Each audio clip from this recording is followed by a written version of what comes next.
Bonjour et bienvenue dans cette vidéo exclusive que je vous offre aujourd'hui pour jouer le rôle de votre vie, pour ne pas être figurant dans la vie des autres.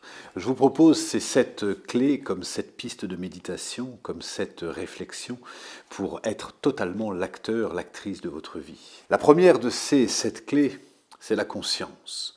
Prendre conscience de nos qualités, prendre conscience de la véritable nature de notre incarnation, de nos qualités, de notre personnalité, comprendre nos émotions, méditer sur soi pour mieux se connaître. Je ne crois pas qu'il puisse y avoir de réalisation sans connaissance de soi. Connais-toi toi-même, comme disait Socrate, et tu connaîtras l'univers et les dieux. Donc la première de ces clés est la conscience. Prendre réellement conscience de notre véritable nature. La deuxième de ces clés est la responsabilité. Je crois que tant que nous avons l'impression que nous souffrons à cause de l'autre, que nous ne réussissons pas à nous épanouir à cause de l'autre, que dans la vie on ne choisit pas, qu'on ne fait pas ce qu'on veut et que de toute façon il faut bien prendre ce qu'on nous donne, je crois qu'on subit dans ce moment-là et on reste dans une posture de victime. Victime, nous ne le sommes pas, l'expérience me montre que ce qui nous permet d'être heureux aujourd'hui, de nous réaliser, ce ne sont pas tant les événements, mais l'énergie avec laquelle on la pose et la conscience que nous mettons sur ces événements et la façon dont nous vivons ces événements. Donc la deuxième clé, c'est la responsabilité. La troisième de ces clés, c'est l'utopie. Alors l'utopiste, c'est souvent vécu comme une insulte, comme on dit de quelqu'un qu'il est naïf, qu'il est utopiste. Ouais, tu crois vraiment encore au Père Noël. L'utopie, ce terme a été inventé au moment des grandes découvertes, quand les explorateurs traversaient les mers à la découverte, à la recherche de nouveaux continents. Et l'utopie désigne les territoires qui n'ont pas encore été explorés. Mais ce qui n'a pas encore été exploré ne demande qu'à l'être, et rester utopiste, c'est rester rêveur, c'est rester accroché à un idéal. Je crois qu'on peut vraiment avoir un idéal et avoir les pieds bien sur terre, ce sont deux qualités qui vont bien ensemble. La quatrième de ces clés, c'est la congruence, l'art d'aligner nos valeurs et nos actes. Je crois qu'on a beau avoir les plus belles valeurs du monde, on peut prôner l'égalité, la tolérance, le partage, le respect.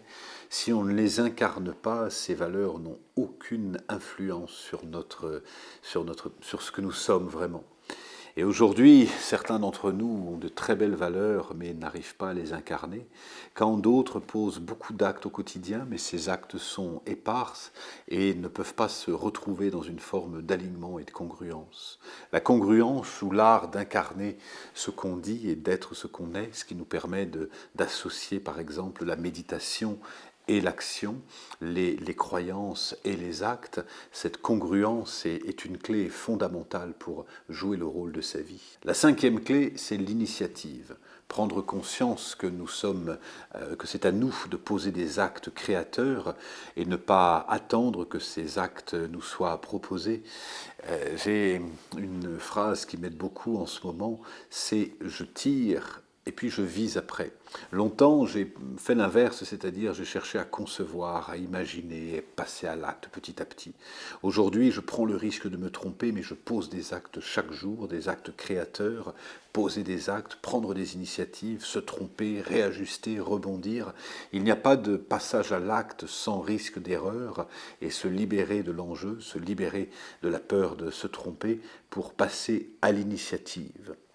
La sixième clé, c'est l'amour, parce que, bien sûr, sans amour et sans qualité de cœur, tous les actes qu'on peut poser n'auront aucun sens, ne vont pas nous remplir nous-mêmes et ne vont pas remplir les personnes autour de nous. Dernièrement, une étude a été menée, on posait la question on donnait la même somme à différentes personnes, et puis on regardait la façon dont les gens utilisaient cette somme, et puis comment ils étaient après quelques semaines, quelques mois après avoir dépensé leur argent. Et il était observé que les gens qui étaient le plus heureux, c'est ceux qui avaient donné cette somme, que ce soit à des amis proches, à des associations caritatives, donc qui ont été animés par le cœur. Le cœur est un moteur, et être dans son cœur, c'est savoir agir en étant dans sa totalité, pas seulement dans sa tête. C'est un véritable moteur qui nous pousse à l'inspiration, qui nous apporte le courage, qui nous apporte la détermination, qui nous apporte l'initiative. Et enfin, la septième et dernière clé que je vous propose, c'est la loyauté. Être fidèle à soi-même, pouvoir se regarder dans une glace tous les soirs en disant voilà les actes que j'ai posés, je suis fier de moi.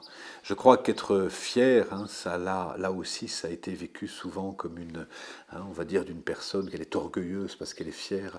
Mais je crois que ce qui nous empêche le plus d'affirmer pleinement notre vie, de vivre notre vie pleinement, c'est la honte, c'est la peur d'affirmer qui nous sommes totalement.